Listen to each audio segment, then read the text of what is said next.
강혜신의 오늘의 미국.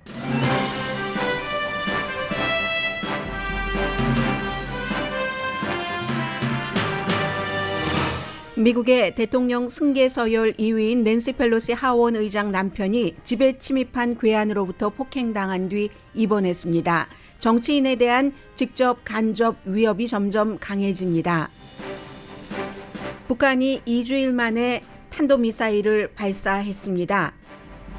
일본은 논란이 될 줄 알면서 미국에서 만든 토마호크 크루즈 미사일 구입 검토 마지막 단계라고 세계 언론이 보도합니다. 한반도가 사정거리에 들어가는 미사일입니다. 푸틴 러시아 대통령이 러시아는 핵무기를 쓸 의도가 없다고 연설했습니다. 그러나 바이든 대통령의 반응은 쓸 의도가 없다면서 왜 자꾸 쓴다고 하는가? 이게 바이든의 반응입니다. 일론 머스크가 트위터를 인수했습니다. 모든 사람에게 영향을 미치는 사안입니다. 일론 머스크는 트위터 CEO가 되자마자 전 CEO들을 건물에서 즉시 내쫓았고 트럼프 전 대통령과 푸틴의 푸들로 불리는 러시아 전 대통령으로부터 축하받았습니다. 미국 공화당도 머스크의 트위터 인수를 반깁니다. 임금 인상이 멈춘다는 신호가 보입니다. 펜딩 중인 주택 판매가 또 줄어들었습니다. 인종차별적 발언 스캔들의 중심에 있는 케빈 들레온 시의원이 사임하지 않자 소환 캠페인이 시작됐습니다. 캘리포니아주에서는 소환의 시작은 쉽지만 성공하긴 아주 힘듭니다. 여러분 안녕하십니까? 오늘의 미국 강혜신입니다. 오늘 새벽에 일어난 일이 지금 미국을 포함해서 세계를 놀라게 하기도 하고 어떠한 그 위험 신호를 주기도 합니다. 샌프란시스코가 미국의 대통령이 유고시 승계 서열 2위인 하원 의장 낸시 펠로시 의원의 집입니다. 낸시 펠로시 의원은 워싱턴에 있었지만 샌프란시스코 낸시 펠로시 하원 의장 집에서 오늘 새벽 2시 27분경에 이제 경찰이 그곳에 출동을 했는데 새벽에 괴한이 침입을 해서 낸시 펠로시 의장의 남편인 이름은 중요하지 않고요. 남편을 폭행했습니다. 그런데 의회신문 더 힐은 망치라고 얘기를 하고 있거든요. 그리고 의사당 경찰이 즉시 그 현장에 의사당 경찰은 물론 본부는 워싱턴에 있습니다만 너무 중요한 인물이기 때문에 그쪽 그 사택에도 파견이 돼 있죠. 현장에 가서 병원으로 옮겨졌습니다. 현재 병원에서는 생명에는 지장이 없고 완전히 회복된다. 이렇게 얘기를 했습니다. 82세입니다. 낸시 펠로시 하원 의장과 아마 동갑인 것 같은데요. 그리고 용의자는 체포가 됐고 동기는 조사 중입니다. 아직까지는 경찰이 기자회견을 하지 않았습니다. 샌프란시스코 경찰이 이 케이스는 낸시 펠로시라는 대통령 유고시에는 서열 2위지만 사실은 대통령과 같이 있을 때는 어떤 때는 대통령과 동등한 권력을 갖고 있기도 한 사람이 하원 의장입니다. 왜냐하면 돈을 지출하는 것이라든가 많은 법안의 시작을 하원 의장이 해라 하면 하고 하지 말아라 하면 하지 않기 되기 때문입니다. 그렇기 때문에 샌프란시스코 경찰만이라면 오늘 새벽에 있었던 일이니까 이미 지금쯤이면 기자회견을 할 수도 있는데 이 케이스는 샌프란시스코 경찰 또 의사당 경찰 연방 수사국이 다 그 공동으로 합동 수사를 해야지 되기 때문에 기자회견이 조금 미뤄지는 것 같습니다. 아무튼 오후에 자세한 내용은 기자회견에서 더 나온다고 예상을 조금 하고 있고요. 그리고 지금 당연히 바이든 대통령이라든가 척 슈머 민주당의 상원 원내대표도 성명을 발표를 했고 이런 때 항상 하는 말들 있잖아요.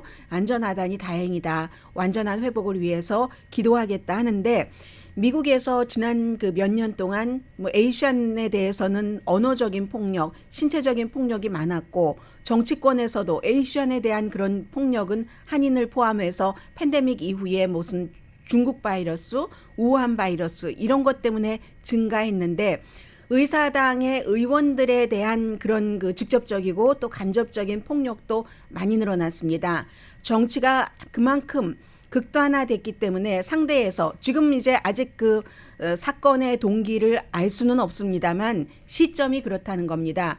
굉장히 많은 그 의사당 의원들이 폭력의 그 희생이 직접적으로 되기도 하고 폭력에 대한 위협을 받기도 합니다. 여름이 지나면서 우선 의사당 경찰이 1월 1일부터 3월 23일까지 3개월 동안에 1820건을 거의 직접적인 위협이 있는 이런 사건을 수사를 했고, 그럼 지금은 이제 10월 말이잖아요.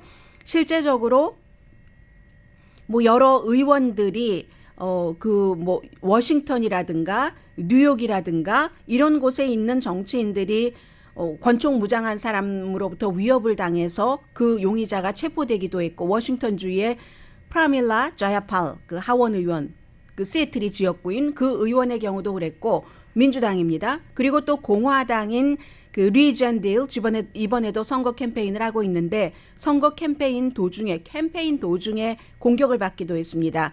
그리고 이 의원은 이달 초에 2명이 집 밖에서 뭐 총을 가지고 있었는데 가족들은 다치지 않고, 이런 일들이 공화당은 공화당대로 민주당은 민주당대로 의원들이 굉장히 지금 아주 그 신변을 강화해야 될 정도로 폭력 사건에 간접적, 직접적인 위협을 받고 있습니다. 그래서 이제 이게 굉장히 그 주목되는, 사회적으로는 미국이 일반인들에게나 정치권에서나 이처럼 그 폭력이 마구 휘둘러지고 있는 것이구나. 원인은 무엇인지 이제 영혼의 흐름을 또 따라가 봐야지 되겠죠. 그래서 이거 굉장히 그 빅한 뉴스입니다. 나온 뉴스는 제가 지금 여러분들께 전해드린 게 아마 거의일 겁니다. 그런데도 이 뉴스가 나온 이후에 미국 매체는 다른 뉴스를 거의 전하지 않고 있습니다. 그 장소와 낸시 펠로시 하원 의장의 집, 낸시 펠로시 하원 의장의 배우자, 그러니까 다른 나라에서 승계 서열 2위인 사람의 배우자가 집에서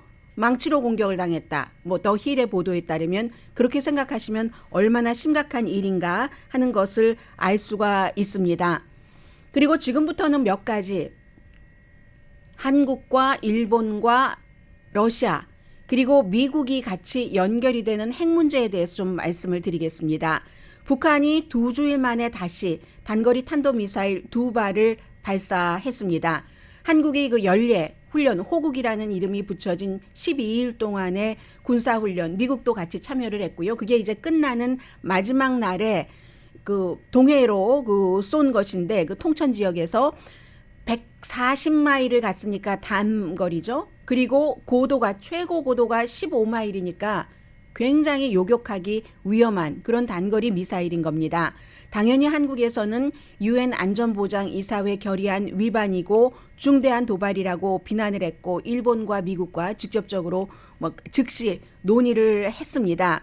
그래서 이제 미국에서는 그 태평양 인도태평양 사령부는 미국인이나 또 미국의 동맹국 한국과 일본의 극박한 위협은 아니지만, 그리고 우리의 동맹은 철통같이 유지가 된다 하는 것이 발표가 됐습니다. 그런데요, 이게 이제 그 이전 몇 시간 전에 어떤 일이 있었냐면, 이 내용은 원래는 일본의 요미우리 신문에서 먼저 보도했지만 세계의 모든, 미국뿐만이 아니라 유럽에서도 다 보도를 합니다. 일본이 미국에서 개발한 토마호크 크루즈 미사일 사는 것을 검토 중인데, 검토의 첫 번째 단계가 아니라 이게 거의 결정을 할 수 있는 그런 단계라는 건데, 일본이 미국이 개발한 토마호크, 제가 미국이 개발한이라고 괄호를 열고 말씀드리는 데는 또 이유가 있습니다. 이것을 사려고 하는 데는 북한으로부터의 위협이 가장 크겠죠. 그리고 러시아가 우크라이나를 침공한 이후에 중국의 대만 공격 위협이 있은 뒤에 일본이 물론 지난 10년 동안에 굉장히 국방에 대해서 더 강화한다 하는 기조가 있었지만 국민 여론과는 상관이 없이 이런 것들이 더욱 강해졌다는 겁니다. 그리고 이제 몇 시간 뒤에 이러한 것들에 대해서 보도가 나오고 요미우리 신문이 보도를 하니까 또 일본의 그 해당 당국의 무슨 대변인 같은 사람들이 기자들의 질문을 받았습니다. 첫 번째 기자의 질문을 받았을 때 요미우리 신문이 미국 정부와 마지막 단계다, 토마호크 미사일을 사는 것을, 그리고 바다에서 발사되는 중거리 미사일이다. 그러면 그 바다 어느 시점에서 발사하느냐에 따라서 이제 한국은 사정권 안에 들어가 있는 겁니다. 그럴 때 기자들이 물어봤을 때 일본의 정부 대변인이 연구 검토 중이지 결정되지 않았다라고 했는데 몇 시간 뒤에 북한이 2발의 탄도미사일을 발사를 한 겁니다. 그 일본의 외무부상도 이번 주에도 북한의 핵실험에 대해서 경고를 했고 지금부터 다음 주 화요일이 미국 중간선거가 치러지는 때이기 때문에 북한이 7차 핵실험을 할 수도 있기 때문에 그래서 한국과 일본과 미국은 북한이 만약에 핵실험을 하면 전례 없는 대가를 치를 것이라고 계속 그런 그 경고를 보내고는 있습니다. 이 상황에서 미국이 만든 토마호크 미사일을 사는 것이 마지막 결정 단계다 하니까 일본의 10년 동안 참 그 드라마틱한 그 국방에 있어서의 변화가 있었지만 요즘처럼 이런 때는 없다는 거죠. 일본의 헌법 조항 제9조항이 사실은 미국이 만든 거잖아요. 태평양 전쟁에서 2차 대전에서 일본이 지고 미군 점령군이 일본에 들어가서 거기서 만든 것이 일본이 뭐 방어는 하지만 뭐 예를 들어서 지역의 어떠한 그 위험한 분쟁 이런 때도 일본이 무기를 쓰지 못하도록 하는 것을 미국이 만들어 놓은 겁니다. 헌법 조항 제9조항이. 그런데 그런 것을 만든 그 미국과 함께 미국이 디자인한 토마호크를 산다 하는 것은 일단 미국과의 그 수십 년 동안 연결됐었던 그 부분의 장애는 없다는 겁니다. 물론 일본 내부에서의 논란의 여지는 굉장히 많겠죠. 일본 사람들도 수십 년 동안을 그 평화헌법에 젖어 살았기 때문에. 그러나 이렇게 중국, 러시아, 북한 문제 때문에 이렇다. 이제 이 문제, 상황이 이렇게 변한다는 것을 말씀드리고 싶었습니다. 미국과 일본과의 관계도 미국이 일본의 토마호크 미사일을 본인들이 그렇게 그런 거 쓰지 말라는 헌법을 만들어 놓고도 8년은 이런 상황의 변화가 있을 수 있다는 얘기죠. 지금은 이번에도 북한의 이런 그 단거리 탄도미사일 발사 이후에 미국이 철통 같다. 한국과 우리가 다 방어한다 하지만 사실은 그것을 알 수 없으니까 일본도 이렇게 구입을 하려고 하는 것 아니겠습니까? 아무튼 그런 문제가 있고 블라디미르 푸틴 러시아 대통령은 어제 이제 핵 연례 그 훈련을 끝내고 나서 연설을 했는데 그 연설의 포커스가 한마디로 두 가지로 나뉘어지는데 하나는 핵 문제고 또 다른 하나는 세계 다른 나라의 보수를 겨냥한 그런 얘기였습니다. 하나는 러시아는 핵무기를 쓰지 않는다. 우리가 언제 핵무기를 쓴다고 했는가. 다만 그 서방 세계가 그 러시아에 대해서 어떠한 그 러시아가 볼 때 아주 그 나쁜 그 행동을 할 때 거기에 대해서 그냥 힌트를 준 것뿐이다라고 얘기를 했습니다.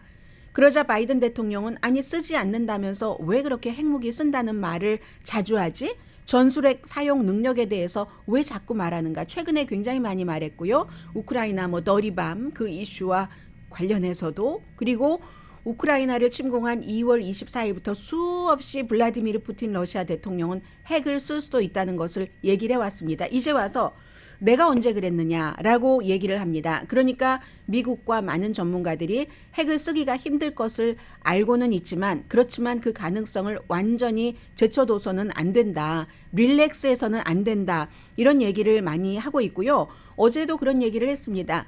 러시아 땅이 주권과 땅과 러시아 국민이 위협받으면 쓴다는 것이 러시아의 핵 교리다. 핵 독트린이다. 이렇게 얘기를 했습니다. 그 부분이 하나가 있고 또 하나는 해외의 보수를 겨냥한 발언을 했는데 서방 세계는 두 가지 서방 세계로 나눈다. 하나는 코스모폴리탄적인 서구, 세계적인 서구, 그리고 또 하나는 진보 엘리트들이 이끌어가는 서구인데 전통적인 서구는 주로 기독교 가치를 바탕으로 세계적인 것이다. 러시아가 여기에 속한다.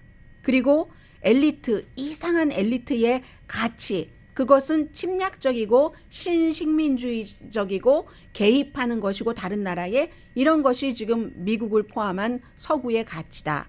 이렇게 얘기를 했거든요. 미국 선거 직전에 지금 공화당이 이기면 우크라이나에 대한 지원을 하지 않겠다. 하지 않을 수도 있다. 적어도 백지 수표를 주지 않는다라고 케빈 맥카티 공화당의 하원 원내대표가 얘기를 했죠. 이것과 같은 뜻인 겁니다. 왜 다른 나라의 일에 개입하지? 그래서 사람들은 어제 블라디미르 푸틴 러시아 대통령의 핵 발언이나 서구에 대한 두 가지 규정을 그런 미국의 보수, 다른 나라의 보수 이런 사람들을 겨냥한 발언이라고 봅니다. 그리고 이제 또 하나는 잠시 뒤에 전해드리겠지만 자세히 여러분들과 저에게도 모두 해당되는 문제이기 때문에 그러나 한 가지만 말씀드리자면은 드미트리 메드베도프가 블라디미르 푸틴이 대통령을 했고 그리고 그 당시에 이제 임기 제한 같은 것이 있었으니까 중간에 한번 끼워 넣었죠. 끼워 넣었던 사람이 드미트리 메드베도프였습니다. 그리고 지금은 다시 국가 안보를 총괄하는 곳으로 갔습니다. 이 메드베도프가 일론 머스크가 트위터를 인수하고 난 뒤에 축하를 했습니다. 축하를 했고 이 두 사람은 얼마 전에 돈바스 지역에서 지금 그 전세가 어떻게 돼가고 있습니까? 하고 일론 머스크가 물으니까 드미트리 메드베도프가 일론 머스크에게 답하기를 승리하면 모스크바에서 우리 만나자 이렇게 답변을 했거든요. 오늘 이 드미트리 메드베도프 푸틴의 꼭두각시로 불리는 러시아의 지금 안보위원회 의장입니다. 트위터 인수를 일론 머스크가 한 것에 대해서 축하하면서 정치 편파와 이념적인 독재를 극복하시라. 그리고 우크라이나에 지금 여러 가지 그 통신 같은 것을 망을 해주는 인터넷 서비스 그 스타링크를 일론 머스크가 해주고 있잖아요. 그것도 걷어가시라. 이런 얘기를 했습니다. 그래서 이제 일론 머스크의 트위터 인수도 미국 내의 정치 지형과 러시아와 많은 문제와 연관돼 있고 한국으로서는 무엇보다도 북한의 이 같은 미사일 발사와 일본의 미국의 그 토마호크 미사일을 산다고 하는 것, 러시아의 움직임. 미국에서는 보도하고 있지 않지만 또 러시아가 한국 측에 우크라이나에 무기를 지원하면은 우리와 관계는 끝장이다라고 경고를 했다고 하잖아요. 그래서 뭐 윤석열 대통령이 살상 무기를 지원하지 않는다 하면서도 주권 침해다라는 얘기를 했다고 하는데 세계가 굉장히 몇 년 전부터는 더 모든 이슈가 가까이 뭉쳐져 있고 그리고 경제적인 이슈 심지어 소셜미디어 플랫폼을 누군가가 인수하는데도 세계가 이렇게 연결되는 우리는 지금 그런 사회에 살고 있습니다.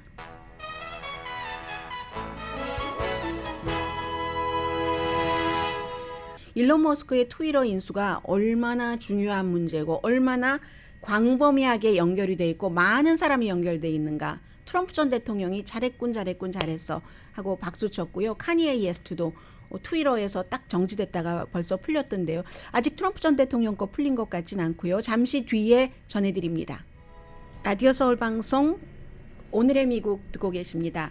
일론 머스크 스페이스X라는 우주에 관한 많은 것들을 만드는 그런 회사의 CEO 그리고 한국 분들도 많이 타고 다니시는 테슬라라는 여러 모델의 전기 자동차를 만드는 사람이 트위터를 결국은 뭐 몇 개월 걸렸네요. 처음에 인수한다 하다가 인수 안 한다 하다가 법적 소송에 걸리고 나서 다시 인수를 하게 됐는데 어젯밤에 인수를 했는데 이건 모든 사람에게 영향을 미친다라고 말씀드리는 것은 트위터에 지금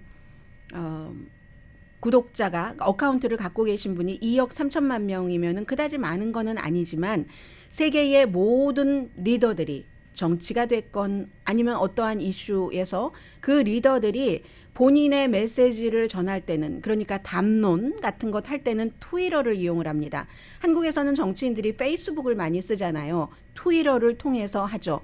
그런데 이 트위터라는 것을 전에 before 일론 머스크와 애프터 일론 머스크라고 하면은 애프터 일론 머스크 이미 본인이 이제 CEO를 하니까 일론 머스크 시대에는 한 사람이 통제를 한다는 얘기가 됩니다. 그리고 이 한 사람이 그냥 보통 사람이 아니라 굉장히 특이한 사람이잖아요.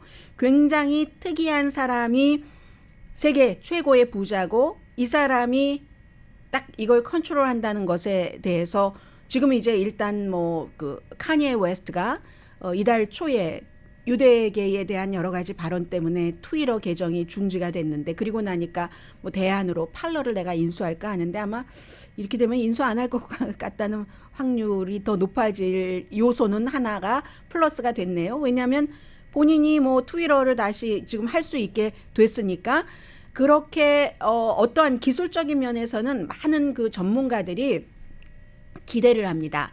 일론 머스크가 막 우주선 만들고 거기에 민간인들 사람도 벌써 보냈고 또 보낼 그 나이도 많이 드신 분들을 뭐 또 보낸다고 하고 전기 자동차도 그 당시에는 그런 게 뭐 되겠어? 하는데 지금은 엄청 그 선두주자잖아요. 그러니까 저 사람이 뭔가 다른 것을 인수를 해서 새로운 개발을 할 수 있겠구나 하고 기술적인 분야에서 어떠한 그 특이함 때문에 기대를 하는 사람들이 많습니다.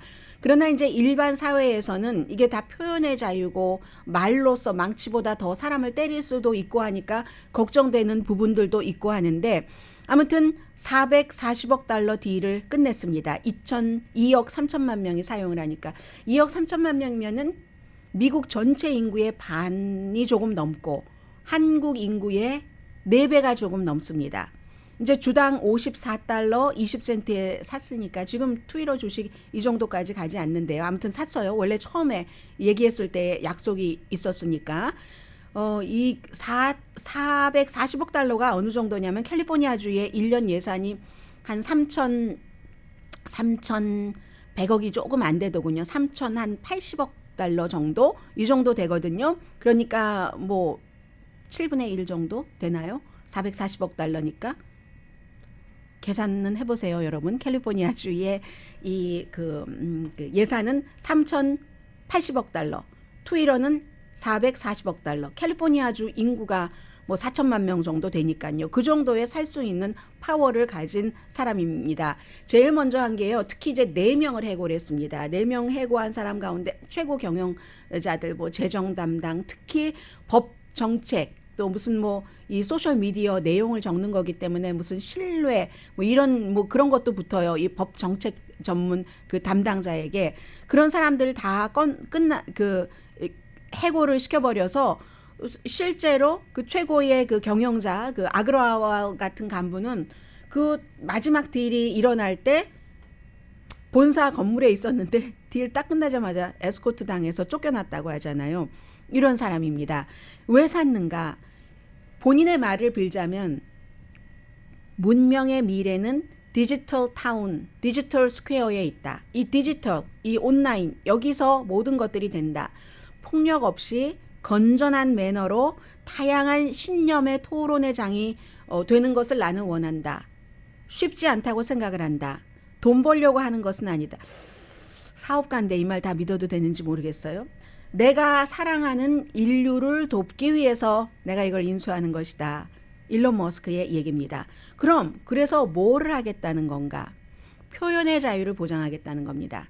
트럼프 전 대통령이 1월 6일 의사당 사건 이후에 계정이 정지됐습니다. 이 사람은 누구라도 영원히 정지하는 것은 하지 않겠다. 이것도 이제 장단점이 있겠죠? 그렇게 될 경우 트럼프 전 대통령 제가 광고 나갈 때는 찍어봤더니 아직 돌아오지 않았습니다. 그래서 예전 것으로 그대로 아카이브 돼서 적혀 있던데 트럼프 전 대통령이 다시 트위터에 돌아올 수도 있습니다. 그건 정말 너무 많은 것을 얘기를 합니다. 아무리 트럼프 전 대통령이 트위터에서 쫓겨나고 페이스북 무슨 뭐 유튜브에서 다 쫓겨난 뒤에 본인의 소셜 미디어까지 만들어서 심지어 뭐 누네스 의원, 그 캘리포니아가 지역구인 데빈 누네스 하원 의원의 경우는 하원 의원 자리를 버리고 거기에 가서 일한다고 CEO로 갔잖아요. 그런데도 원래 기반이 이쪽에서 시작됐기 때문에 잘 안 되는 겁니다. 본인의 그 뭐 미디어를 갖고 있다 하더라도 트위터에 다시 돌아올 수가 있겠죠. 트럼프 전 대통령이 다시 돌아오면 얼마나 많은 뉴스를 또 그 검증되지 않은 것을 일단 그의 이름, 인지도 때문에 여러분들께 전해드려야지 될지 벌써 저처럼 뉴스 하는 분들은 그런 것부터 생각을 하시게 될 겁니다. 표현의 자유라는 것은 트럼프 전 대통령을 컴백시킬 수 있다. 그리고 얘기한 게 돈 벌려고 하는 것 아니다라고 했는데 비용 절감을 얘기를 했고요. 이유는 극대화한다. 말이 안 맞잖아요. 이렇기 때문에 이 사람이 아주 특별한 사람이라고 얘기를 하는 거고 그리고 중요한 게 뭐 중간에 안 산다 할 때도 가짜 사람 진짜 사람이 아니라 가짜 계정이 많다. 이런 거 이제 다 없앤다는 거예요. 이 뭐 2억 뭐 3천만 명 어카운트가 그렇게 있다는 것이 줄어든다 할지라도 그 얘기 직원들이 이미 그 CEO가 되기 전에 떠나기도 하고 뭐 최고 경영자부터 해고가 됐으니까는요. 그리고 얼마 전에는 직원의 75%를 줄인다. 비용 절감이잖아요. 그럼 주식값은 올라갈 수도 있겠네요. 이런 말을 하기도 했습니다. 그래서 이렇게 저렇게 해서 이제 많은 사람들에게 영향을 미치는데 실제로 일반인들에게는 글을 조금 지금보다 길게 쓸 수가 있고 한번 잘못 썼다는 것을 편집할 수가 있고 이것은 이제 문제가 또 될 수 있는 거죠. 이렇게 말해놓고 굉장히 문제가 되니까 그것을 그 편집을 해서 전혀 아닌 것처럼 할 수도 있다. 물론 그 전에 것을 어디에 뭐 저장을 해놓는 장치가 아주 단단하다면 모르지만요. 그런 것이 있고, 그리고 컨텐츠도 지금보다 훨씬 자유롭게 많이 올릴 수 있다. 그런데 이제 일반인들은 트위터를 일반인이 아니라 전문가들은 어쩌면 상거래를 하는 것, 물건을 파는 것, 뭐 하는 것으로 이렇게 연결을 다른 서비스로 통합하는 것도 가능할 수도 있다. 일론 머스크니까 한번 지켜보자. 이런 것 있고요. 그 돈을 누가 다 댔는가? 뱅크 오브 아메리카는 좀 개입된 것 같고요. 그 세부 사항은 아직 아니지만 이런 얘기들 그리고 일론 머스크는 중국의 위챗처럼 얼마나 광범위하게 퍼졌어요. 그렇게 하기를 원한다고 하고 트럼프 전 대통령이 한 말입니다. 트위터가 이제야 제정신인 사람의 손에 들어갔네. 일론 머스크. 그전에는 제정신이 아니었는데 이제야 제정신인 사람의 손에 들어갔다 하면서 이 그동안의 트위터는 이 나라 미국을 정말 싫어하는 사람들에 의해서 움직였었다라고 얘기를 하고 있습니다. 그런 그 트럼프 전 대통령이 얘기한 사람이 아주 극단적인 좌파 미치광이 반복해가면서 여러 단어로 미치광이를 표현을 했어요.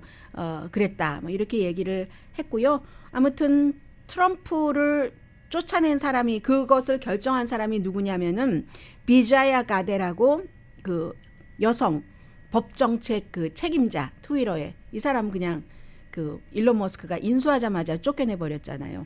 예, 이 일이 돼 있고 그리고 카니에 웨스트의 어카운트는 이제 그 보이고요.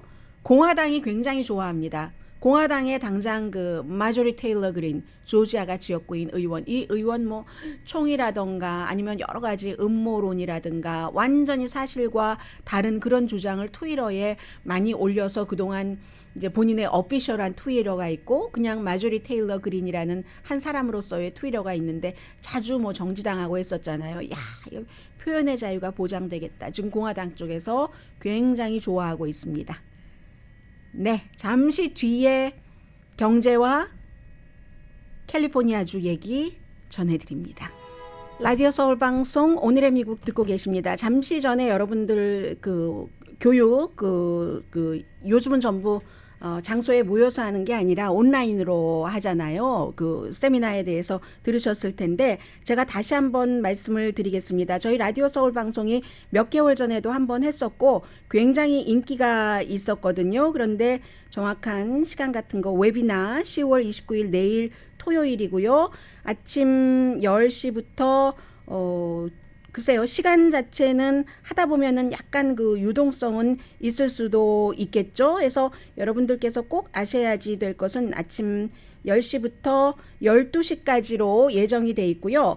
유튜브에 가셔서 한국 TV, HANTV, TV 이렇게 찍으시면은 그대로 이제 거기서 이제 하라는 대로 하시면은 될 것 같습니다. 한국 TV를 입력하면 웨비나 보실 수 있고요. 그래서 이 내용은 여러분들께서 2회입니다. 저희 그 교육 웨비나는 미국 그 로스앤젤레스뿐만이 아니라 세계 어느 나라에서도 미국에 이제 입학할 수 있는 어떤 분들이 얘기하신다는 거는 다 전해드렸잖아요. 특히 저희 그 브라이언 전 라디오 서울 또 한국 TV 대표가 스탠포드 대학교의 어드바이저이기도 하거든요. 이번에 직접 이 웨비나를 그 진행까지 맡습니다. 그리고 뭐 아마존의 그 관계자라든가 여러 학생들도 나오고 스타트업의 관계자도 나오고 하니까 내일 10시부터 12시까지 저희 한국 TV를 찍으시면 유튜브 들어가셔서 하면은 웨비나 여러분들 교육 세미나 마음껏 즐기고 정보 가져가실 수 있습니다. 경제 뉴스 좀 말씀드리겠습니다. 임금 인상이 멈칫하는 사인이 보인다는 지표가 나왔습니다. 이거 연방준비제도가 굉장히 좋아하는 거죠. 왜냐하면 임금이 올라가면은 사람들이 돈을 더 쓰고, 돈을 더 쓰면 물가가 올라가고, 물가가 올라가면 사람들은 회사에 또 돈을 올려달라고 하고, 그러면 회사에서는 직원들의 돈을 봉급을 올려주는 대신에 파는 상품의 값을 올리고, 그 값을 올리면 그게 다시 또 인플레이션, 물가 상승이 되고, 이 사이클이 반복이 되는데, 일단 지난 분기에 임금이 1.2%가 오르기는 했습니다. 오르기는 했는데 그 하나 전 분기보다는 약간 적은 폭으로 올랐다는 얘기입니다. 고용지수는 여전히 뜨겁습니다. 많은 사람들이 고용돼 있는데, 그리고 이제 또다시 오늘 발표된 것 가운데 하나가 인플레이션이 아주 변동이 심한 식품, 가솔린. 죄송합니다. 정말. 겨울이 되면 제가 이렇게 목에 스카프를 했는데도 변동이 심한 식품과 에너지를 뺀 핵심 물가 지수가 9월 달에 0.5% 인상했습니다. 8월 달과 같다는 거거든요. 1년 전과 비교하면 이 같은 핵심 인덱스는 5.1%. 그렇지 않고 다 포함하면 지금 8%가 넘잖아요. 한 달 전에 4.9%보다는 근데 이 부분은 조금 오른 겁니다. 그게 인플레이션이 별로 영향을 받질 않아요. 이자율을 아무리 올려도.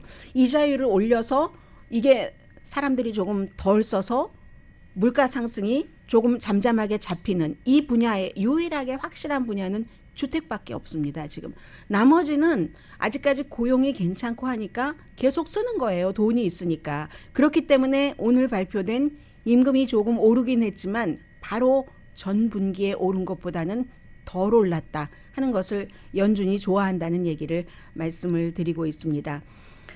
제롬 파웰 연준 의장이 그렇기 때문에 이 고용 지수와 임금이 올라가는 이걸 굉장히 지금 중요하게 보고 있습니다. 모든 민간 직원이 3분기예요. 6월 달부터 7월 달에 임금이 5% 인상됐답니다.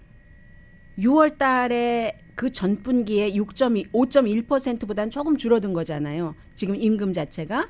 그리고 이제 그 밖에 딱 임금이 아니라 어떤 컴펜세이션, 보상 같은 것도 지지난 분기보다 오르기는 했는데 지지난 분기와 비교할 땐 약간 덜 올랐다. 이런 얘기 지금 들리고 있고요. 또 펜딩 중인 주택 판매는 또 줄어들었습니다. 전에는 펜딩이 어디 있어요? 팬데믹 때 막 주택 시장 정말 좋을 때는 이것저것 아무것도 보지를 않고 아무것도 보지를 않네 하면서 다 샀잖아요. 사람들이. 그랬는데 금리 인상이 되고 나면서 이제 딱 펜딩 중인 것에서 좀 취소되는 것들도 많이 있고 하는 것들이 지속적으로 보이고 있습니다. 기본적으로는 이제 팔려는 사람도 줄고 살려는 사람들도 줄어들고 펜딩 중인 주택의 계약이 4개월 연속 9월 달까지 줄어들었습니다. 이게 이제 주택시장에서는 미래 주택시장을 보는 지표로 보고 있기 때문에 9월 달에 펜딩 중인 주택의 판매가 10% 줄어들었고 한 달 전에 비해서 1년 전에 비교하면 31%나 줄어들었습니다. 평균 이자율도 지금 7%가 넘으니까 다른 조건이 마음에 들지 않고 딱 원래 서로 약속했었던 것과 맞지 않으면 그냥 캔슬해버리는 경우도 많은데, 예를 들어서 지금 30만 달러를 집을 사기 위해서 융자를 하신다고 하면 나머지는 내가 다운페이를 하고 사신다고 하면은 7% 이자율로 잡아도 한 달에 페이먼트가 그러면 이게 3,000달러가 되는 건가요? 1년 전에 1,265달러였는데 2,000달러가 되겠죠. 3,000달러가 아니라. 그렇게 되는 경우는 한 달 차이가 700달러 이상 나오잖아요. 그래서 기본적으로 단독주택 판매도 9월 달에 10.9% 줄어들었고, 집값은 8월 달부터 좀 슬로우하기 시작해서 심지어 아주 핫한 로스앤젤레스 시장 같은 데도 그래서 시장이라는 게 마켓이요. 그래서 2.6% 슬로우 다운 됐고 1년 전에 비해서는 그런데 집값 자체는 여전히 비쌉니다. 8월 달을 기준으로 해서 13% 비싸고, 그런데 7월 달에 비해서는 또 조금 집값도 싸지는, 이 집값 싸지는 것도 6월 달부터 이렇게 오고 있잖아요. 그러니까 집값도 조금씩 싸지고 펜딩 됐던 집에 그 마무리 그 하는 그런 계약이 완결 작업도 조금 줄어들고, 이런 것을 보면 이쪽에는 이자율 올린 것이 좀 영향을 받는다 하는 것 전해드리고요. 잠시 뒤에야 캘리포니아 스토리 전하겠습니다.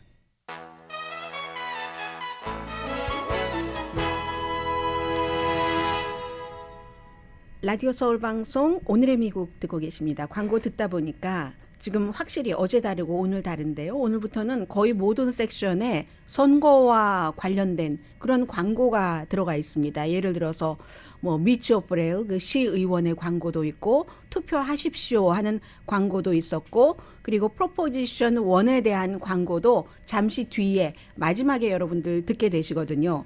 케빈 들레온이라는 시의원 14지구입니다. 뭐 다운타운도 있고 저쪽 무슨 뭐 헌팅턴 박 그쪽 엘세리노 지역 이런 곳까지 다 포함해서 라티나들이 히스패닉계가 많이 사는 그곳의 지역구를 두고 있는 케빈 들레온 시의원이 인종차별적인 발언 그 스캔들에 연루돼서 사임해라 많은 사람들이 주장을 했지만 사임하지 않고 있습니다. 얼마 전에는 유니비전과 인터뷰에서 할 일이 많기 때문에 사임하지 않는다 했더니 결국은 소환이 시작이 됐습니다.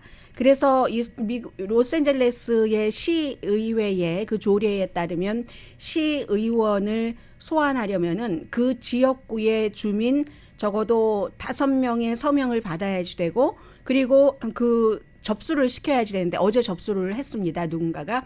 그 접수하는 사람은 300자 이상의 단어로서 왜 이 사람을 우리가 뽑았지만 소환해야지 되는가 하는 설명서를 써서 그 지역구 등록된 유권자 5명의 서명을 받아야지 됩니다. 이게 1차입니다.